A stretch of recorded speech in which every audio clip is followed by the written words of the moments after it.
Thanks. I found a red tongue. All right, committee, welcome back. 11 a.m. We are joined on Zoom by Christopher Raquel. He's the Deputy Director of the Vermont Criminal Justice Council. This is a group that we do a lot of work with. He's not on Zoom, he's right here. Oh, Just right walked there. in. Why is he there? I saw him on a box. Hey. Someone else has my laptop. Uh-oh. I was like, that's him right there. All right, no, good. We have a whole crew of people live and in person. I love it when it's 3D. And so the Vermont CJC is a group that we do a lot of work with in this committee. And so we are just doing a formal introduction with the organization right now and just having them go through sort of how they engage with us. So it's introductory, but I want it to be a little immersive as well. That's why we provided the upper time. Because as I just stated, we have a lot of touch points with these folks. So it's important we get to know them and understand what their directives and functions are. With that, Deputy Director, how are you? Good morning. Thank you for having us today. For the record, my name is Christopher Raquel. I am the Executive Director of the Vermont Criminal Justice Council. Please feel free to call me Chris. I did bring with me a continuing of folks today just so that there was an opportunity to introduce you to some of the people that do a lot of really good work for us. I have with me Ken Hawkins, who is our Director of Training, Lisa Ryan, who is our Director of Community Inclusion, and Lindsay Taverge, who is our Director of Administration. They're also available should you have any deeper dive questions that you'd like to go into, but provided you're good with that, I'll start with this presentation just to give you the overview and the little nuances between the Vermont Criminal Justice Council and the Vermont Police Academy. Okay, so what exactly is the Vermont Criminal Justice Council? It's reformed of an organization that used to be the Vermont Criminal Justice Training Council. It was created in 2020. It went from a 12-member board that now is a 24-member board, and their objects are really to oversee what we do. It's now comprised of a group of citizen and stakeholder seats that add diversity and add to that membership to provide additional guidance and oversight for us. The council promotes the health, safety, and welfare of the public. And the council creation purpose, which we just included in statutory language, is provided there so that folks have a chance to take a look at that a little bit later on who aren't familiar with the council. So our membership from the law enforcement standpoint from the council is consisting of the Commissioner of Public Safety, Commissioner of Corrections of Motor Vehicles, Commissioner of Fish and Wildlife, the Attorney General's Office, the Executive Director of the Department of State's Attorneys and Sheriffs, the Vermont Troopers Association, the Vermont Chiefs Association, Sheriff's Association, Vermont Police Association, and the VSEA, the Vermont State Employees Association. The stakeholder membership, I'm sorry. No, I was just gonna say, Representative Pistol actually had a good reminder. Since there's a lot of new faces in here that don't know each other, let's do like a more formal round of applause. We've gotten a little lazy with that in like the last week or so. So anyway, for the record, for the folks in the gallery, we have met, but Representative Matt Byron, I represent as 3, Chair of the committee. Representative Lisa Hango, Vice Chair, representing Franklin 5 on the northwestern border with Canada. Representative Lucy Boyden, I represent Cambridge and Waterville, Lamont 3. Representative Sandy Pincinel, I represent Bennington, Rutland 1, which is Danby, Dorset, Mount Tabor, Landgrove, and Peru. Michael Morgan, Grand Isle, Chittenden District. So Alberg, Alamont, North Hero, Grand Isle, South Hero, and West Milton.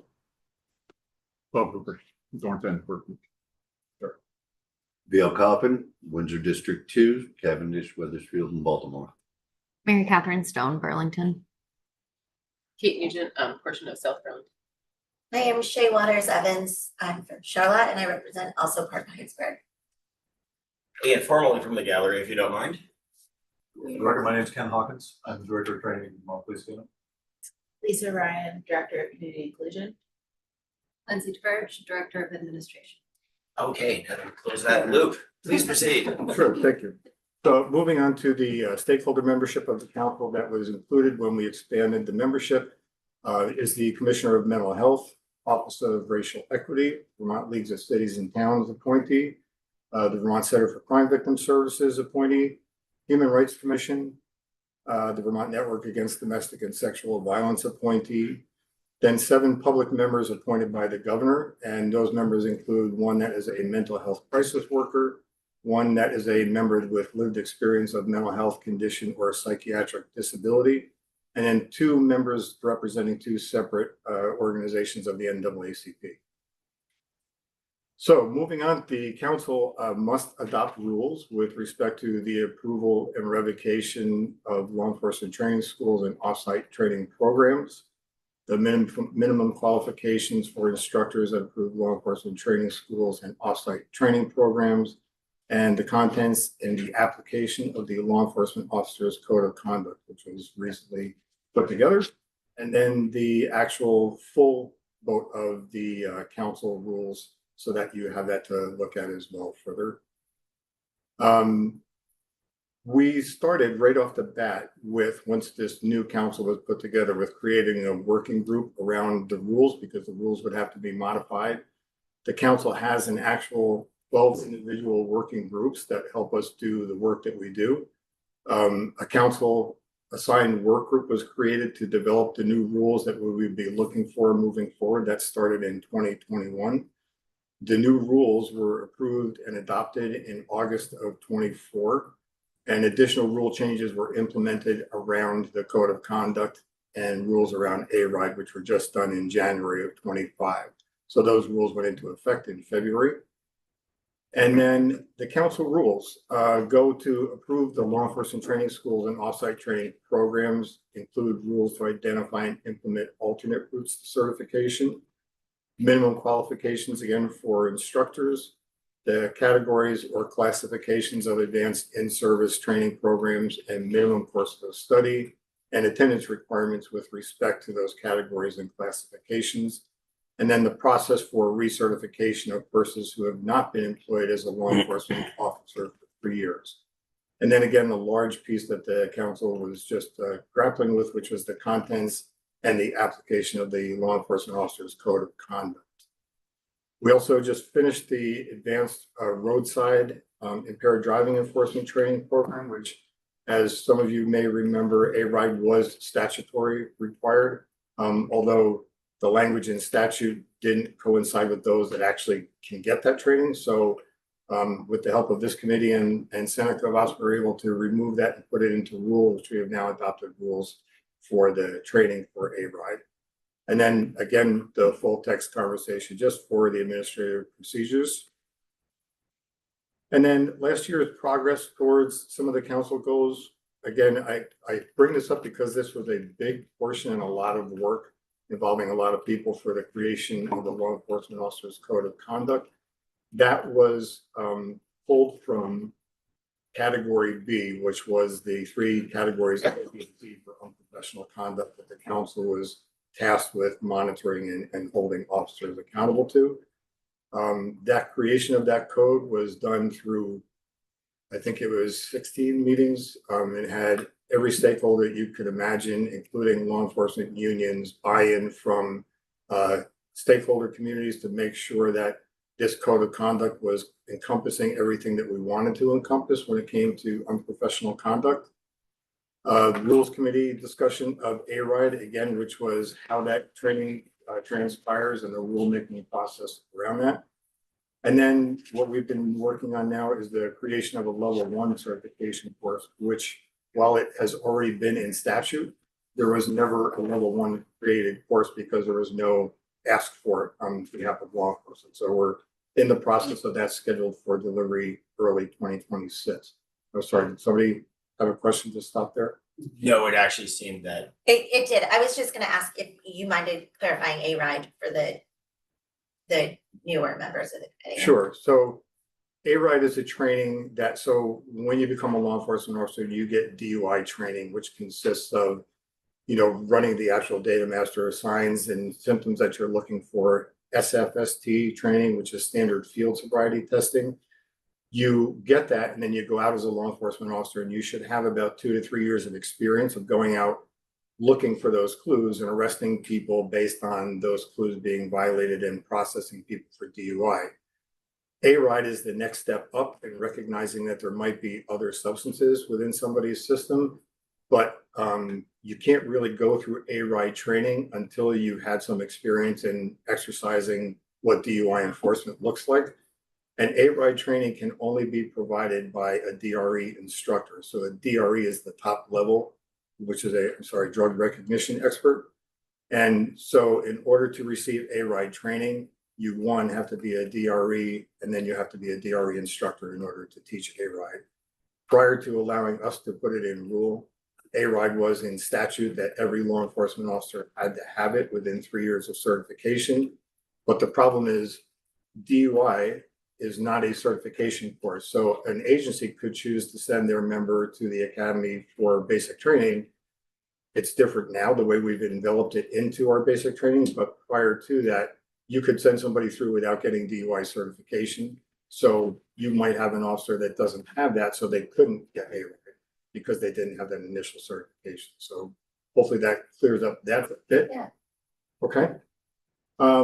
We also are in our year 2 of our curriculum review.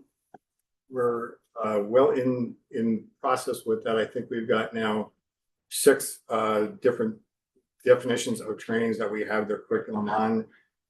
When that curriculum piece is actually completed, it will then go through the instructor feedback and instructor rollout to make sure that instructors are able to teach what the new curriculum looks like, and then making any adjustments before we move forward with actually teaching the new curriculum.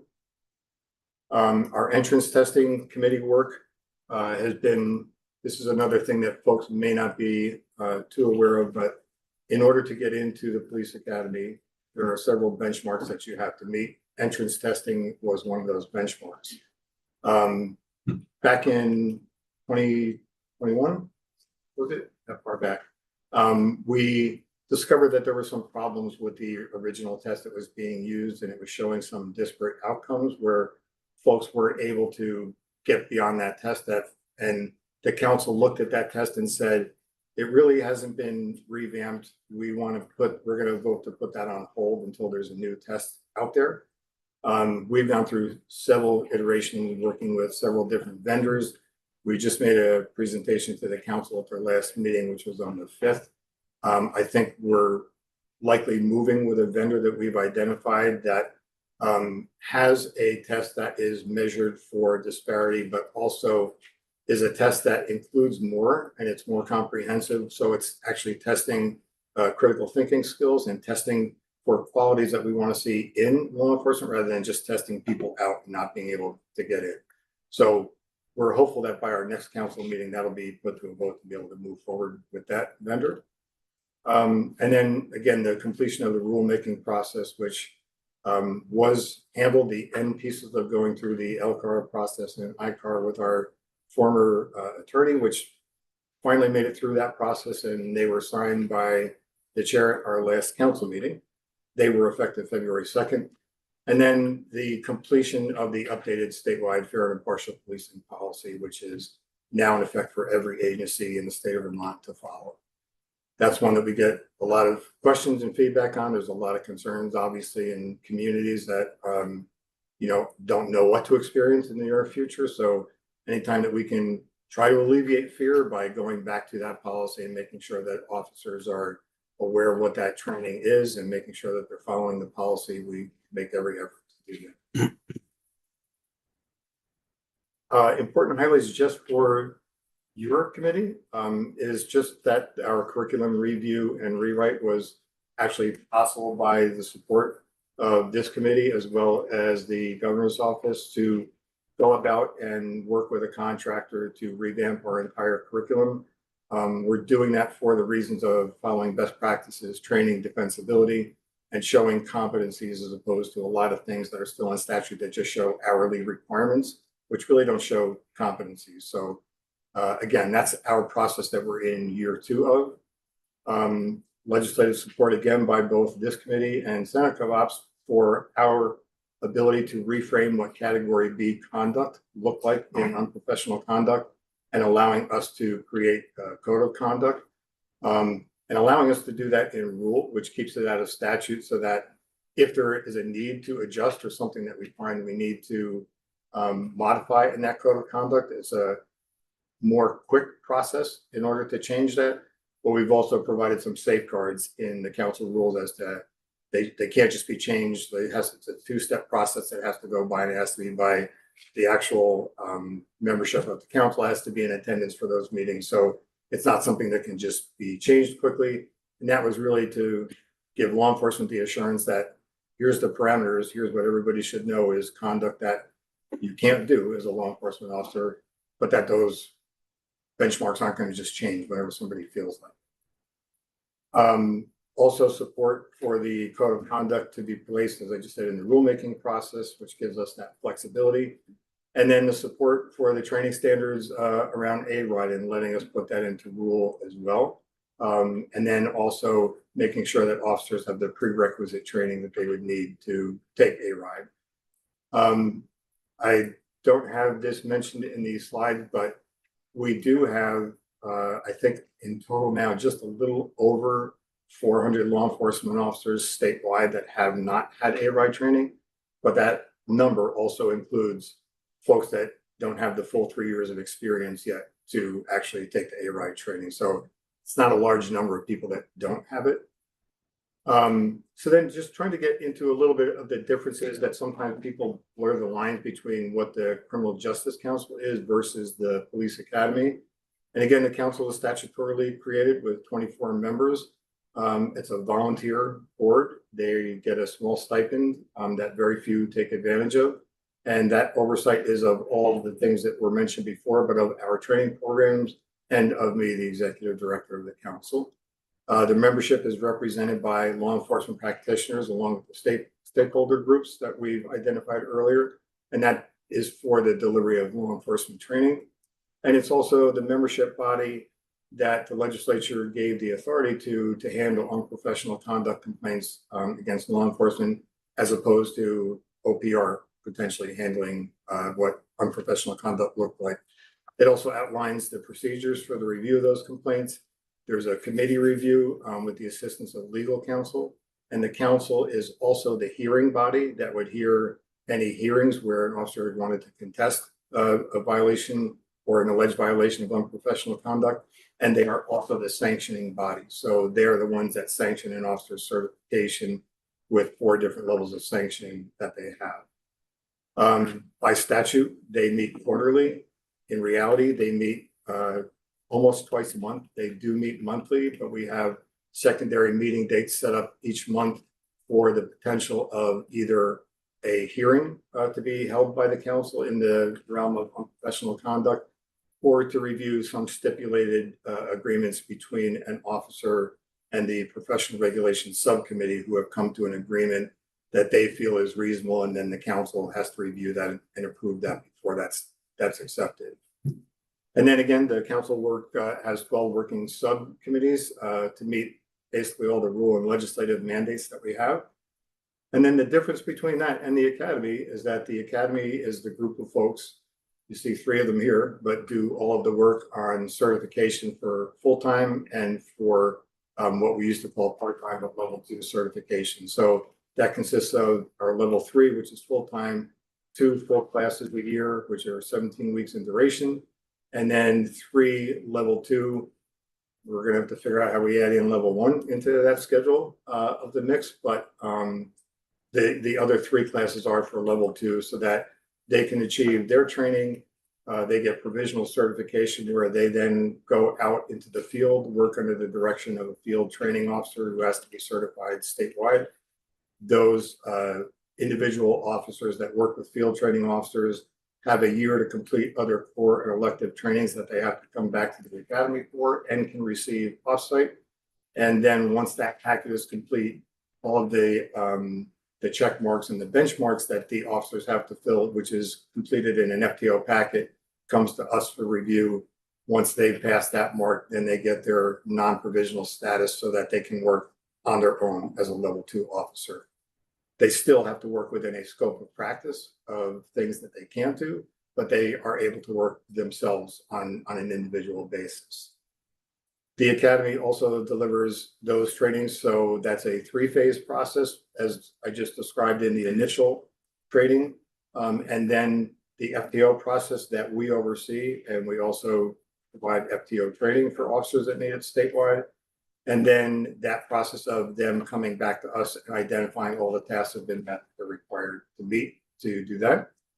And then the VPA delivers also and coordinates in-service training and state-mandated policy training and offsite training. And that's done with a staff of 14, which includes legal, investigative, and inclusion programs, training programs, and administrative programs. So as you can imagine, that's for 1,400 law enforcement, 1,400 plus, with a staff of 14 that manages that. So when you hear comments like the Academy's under-resourced, I won't comment to that, but it's true. So let me just say that. We are expected to do a lot with a small staff, and everybody in law enforcement, from state police, fish and wildlife, sheriffs, municipals, constables, they all get their basic certification through us and come back for recertification through us as well. Moving forward just a little bit to the staff, this is the Academy is the sole entity where law enforcement receives their training. Everybody, as I said, dependent upon what department you are with or what type of law enforcement service you will be providing, you get your basic certification from the council at the Academy.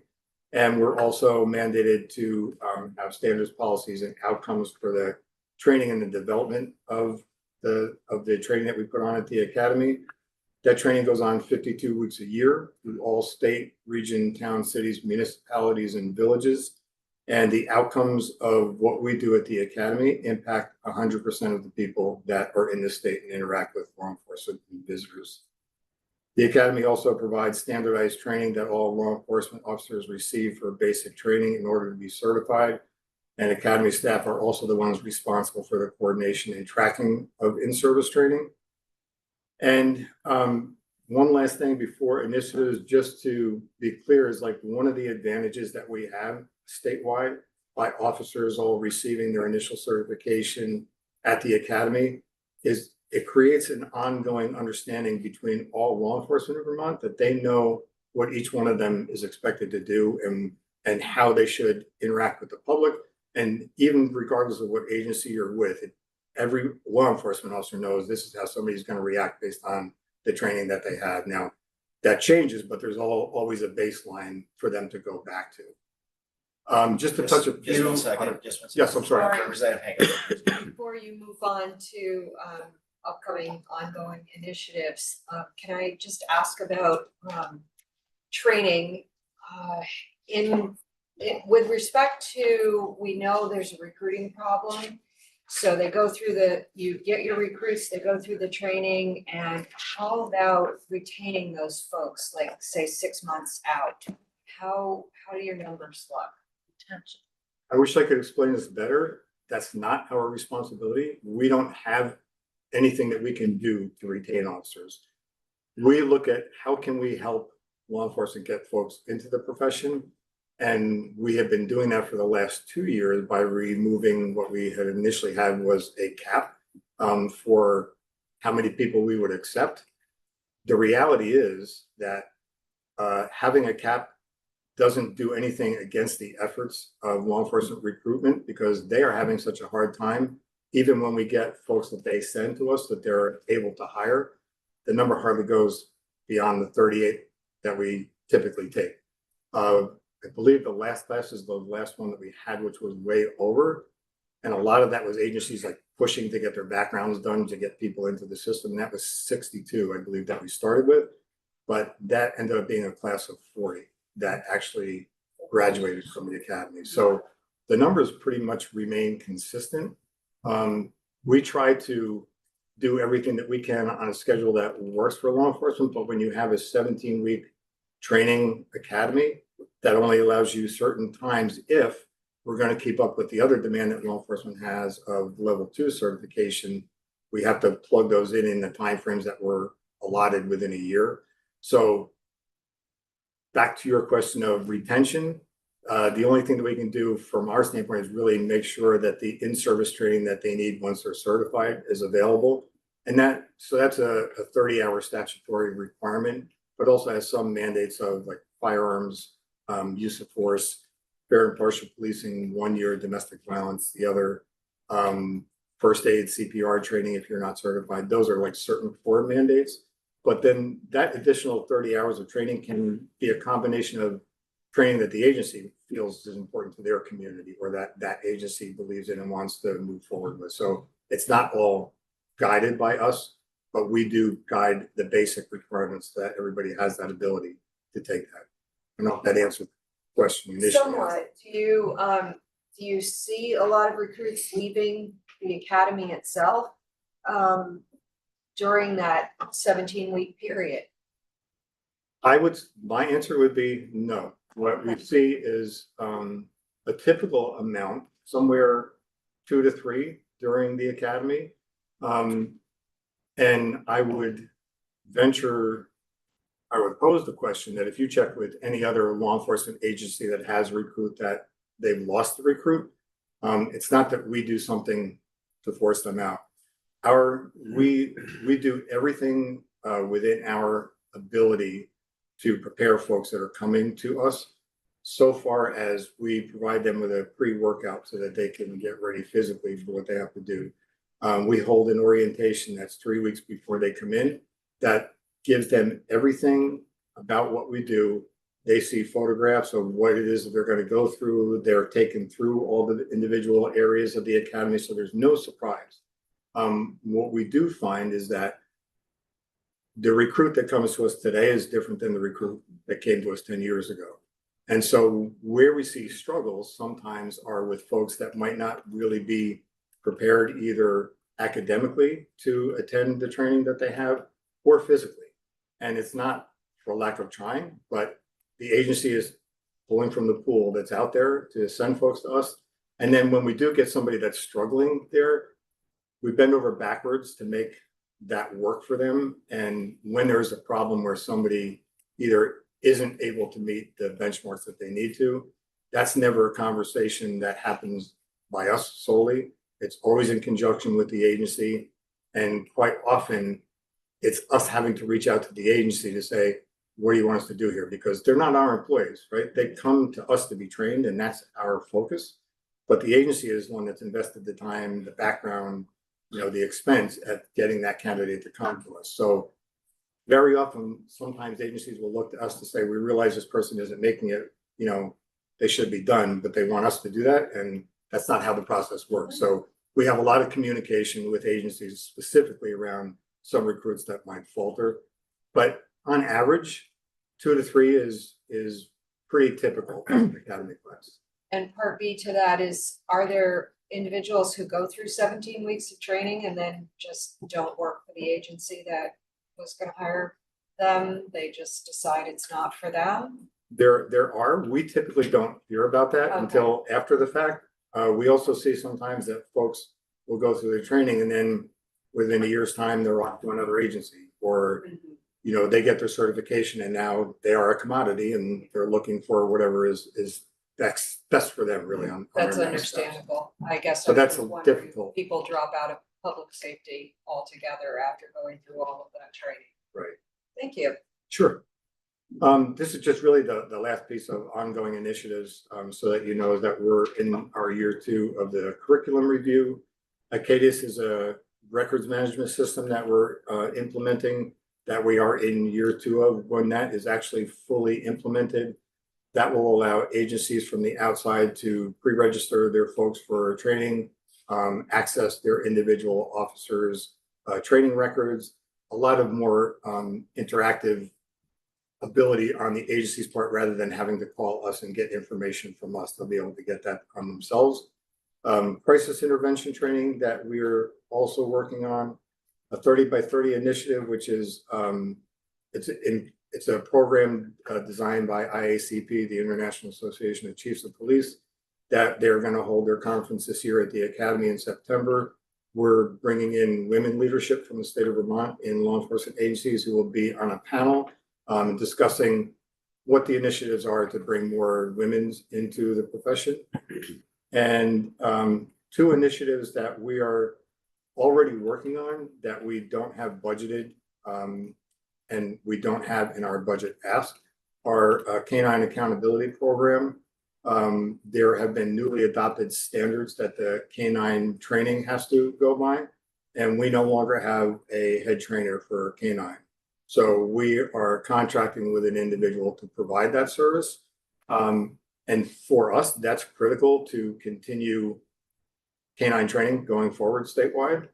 And then the other piece that we've engaged with the last class and this class as far as officer wellness program. So we've contracted with a company called O2X, and the rationale behind that is it's a much more overall comprehensive wellness program for officers. So it not only deals with stress, but nutrition, sleep.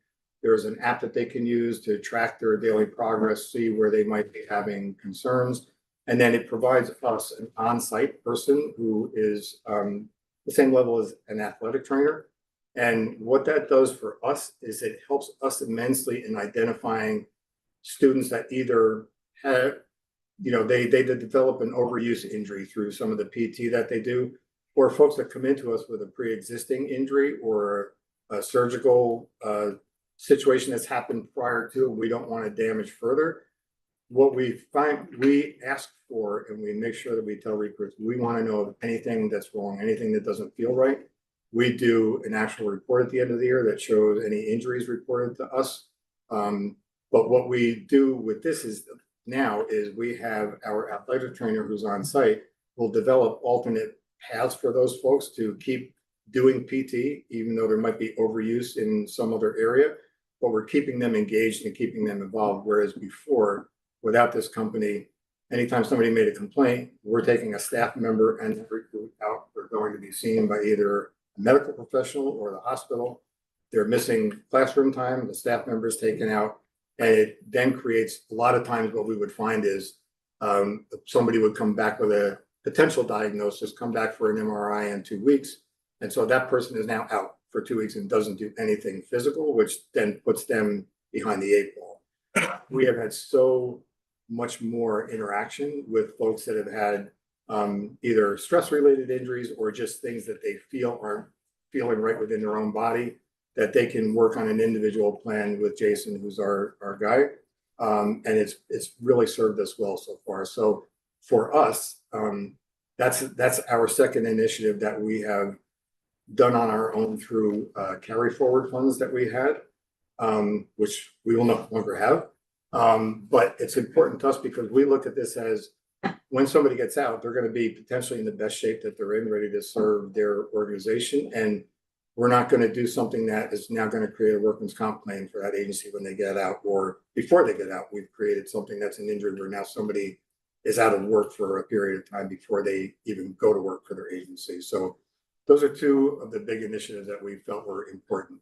So I have just one question, one more question on kind of the process. When you bring in a recruitment class, are the hires from the municipalities and Vermont State Police integrated in the same class, or are they done separately? Like do state police do a group and then municipalities do a group? Yeah, everybody trains the same. The difference in the hiring process is that with VSP, they have a 3-week pre-basic program that they run individually for Vermont State Police. It's done on our campus and it's done the 3 weeks prior to our full-time class taking place. Once that 3-week is up with their program and our day one starts, they are fully integrated into our class. So they are treated as a brand new recruit, just as the rest of the recruits are. They have been acclimated to some of VSP's policies, paperwork, and some of the other things that VSP does for themselves. Okay, I got one more follow-up. We're gonna represent Cooper. So is that 3-week lead into this portion operated by VSP? Correct. Okay, thank you. Representative Cooper. Good day. Are we moving toward something that gets brought up in Chittenden County a lot, remote training for non-residential applicants? Right. So oddly enough, non-remote, or as we refer to it as the alternate path, is kind of a nebulous term, right? Like it's not defined as this is what an alternate path is. We have been working on that. Alternate path language was taken out of statute, put into rule. And the rationale behind that is through all the outreach that we've done so far, it doesn't really make sense to complete what an alternate path is until your curriculum is completed and know what it is that you're going to be required to train to. And in addition to that, other council rules require council certified instructors. So how does that play into an offsite instructor perhaps? And we have already done within the last couple of years some outreach and reached out to non-state colleges, and there hasn't really been an appetite. And I think a lot of it is because of the fact that no additional funding that goes with that. So we do provide, certain things that are online training. But a lot of the discussion when we talk about alternate paths still evolves around not having two separate types of academy, because then you're going to have two entirely different services of law enforcement. But is there a way to incorporate both models and have some things that can just be taught in a classroom environment that don't require somebody to be 17 weeks at a residential academy? But I would argue to that point that there are certain things that require you to be trained while in a residential setting for discipline, for ethical behavior, and for making sure that the physical skills that are required of a law enforcement officer are meeting the standard and not just being done in a classroom. That also encompasses scenario-based training, so decision-making skills and decision around, a use of force that could involve death or not. How do we train scenarios around de-escalation? So all of those things that, even if some of those were able to be created in an alternative path, the council would want some really good oversight of that to make sure that those pieces are being trained the way that they should be trained and by council certified instructors. So back to your original question, no, there has not been a definitive alternate path yet, but it's always in ongoing discussions. Is Champlain College still the driver of the? Not necessarily. Okay. No.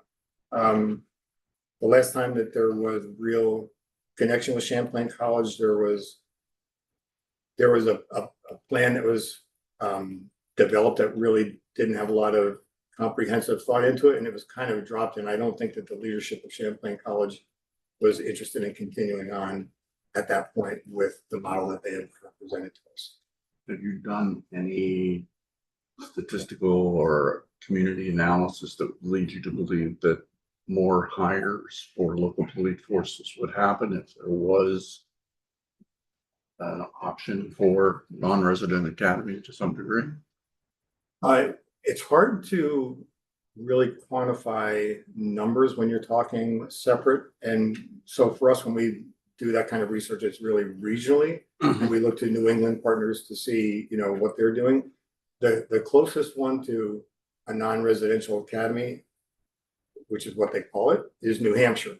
New Hampshire had the same type of training academy that we did.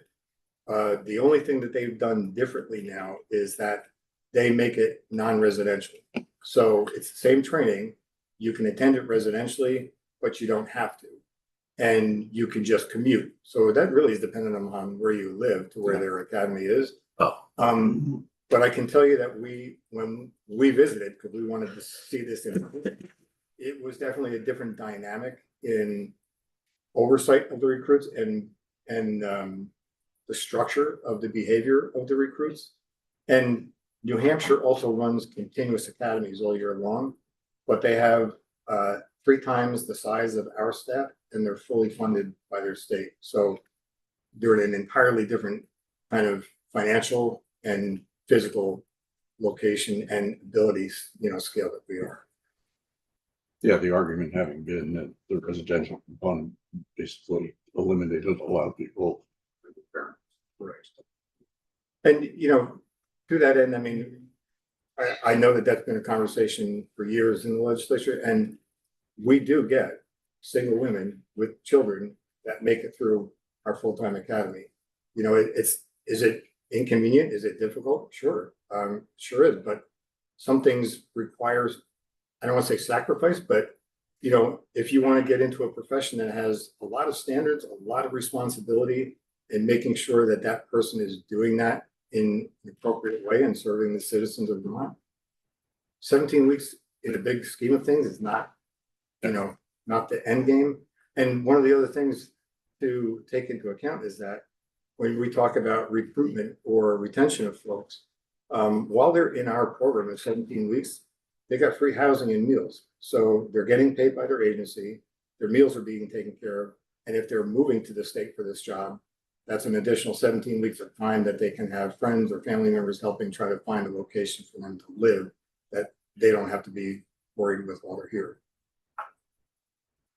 Thank you. Any other questions? Morgan? Mine's just a comment.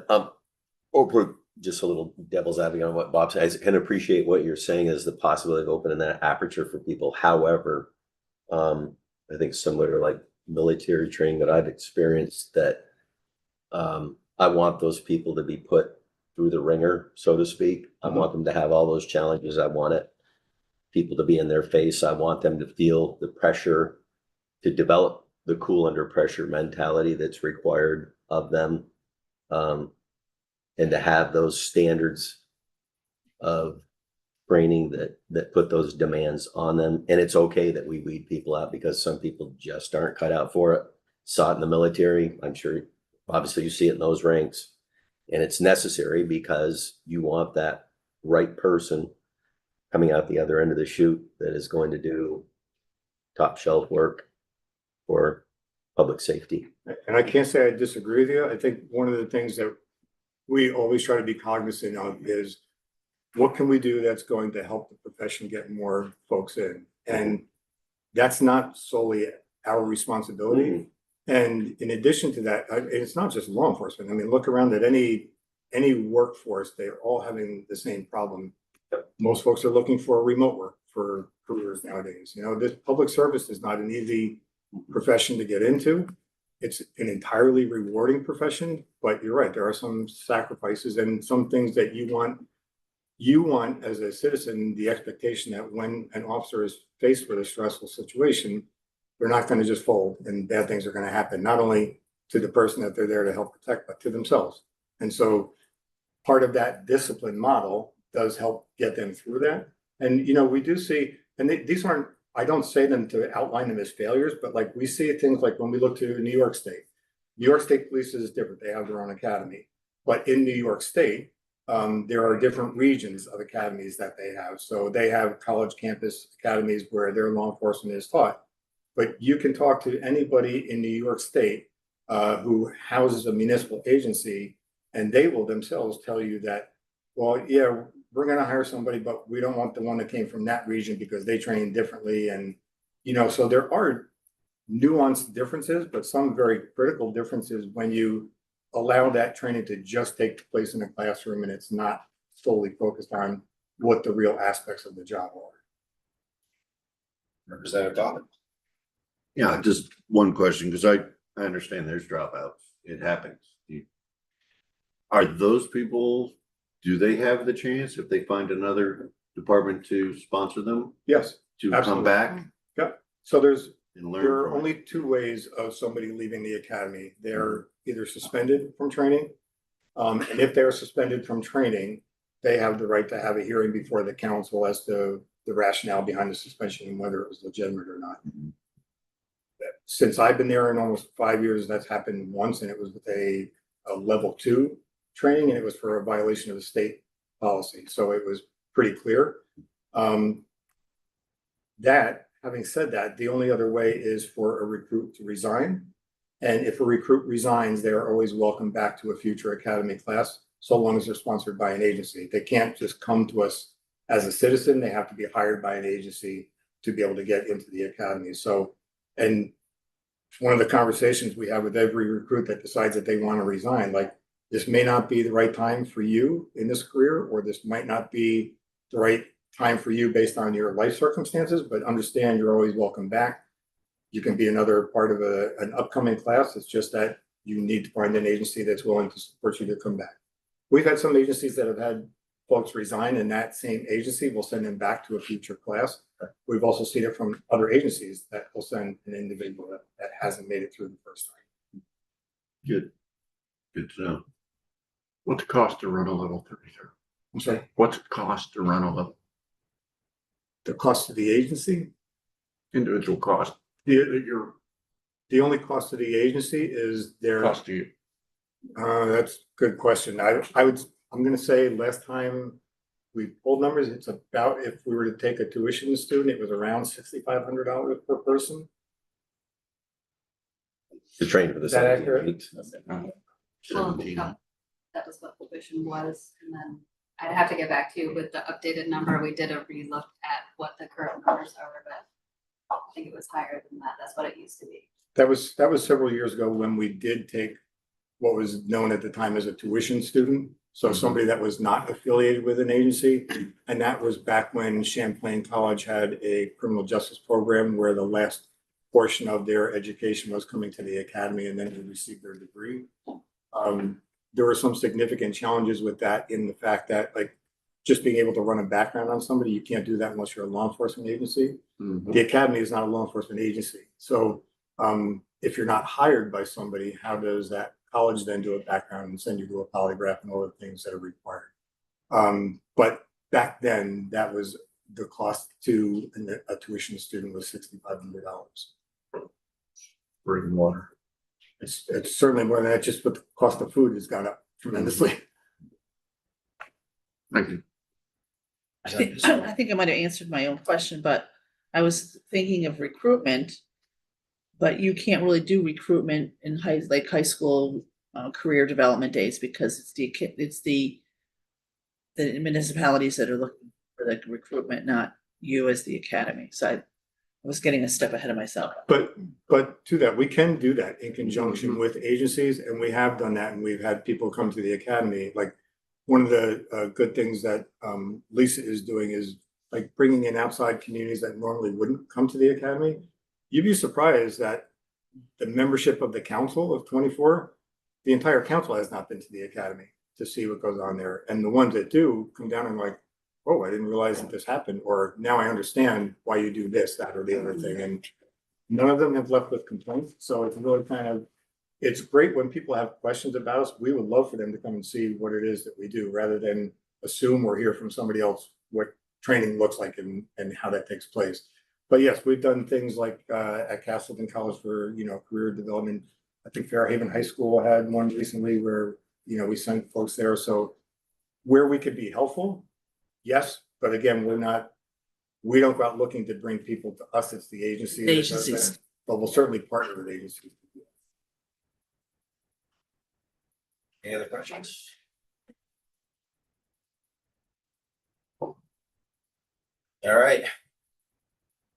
Thank you. We'll have you folks in again sooner than later. Sure, I appreciate the time. I know there's, our drafting department's very backed up right now. There's a lot of content in the queue. I know there's some of it is relevant to you folks. So keep an eye on your inboxes. We certainly do that. So we're a little bit early on the lunch hour, so I think we're just gonna call it. Enjoy an extra 10 minutes of.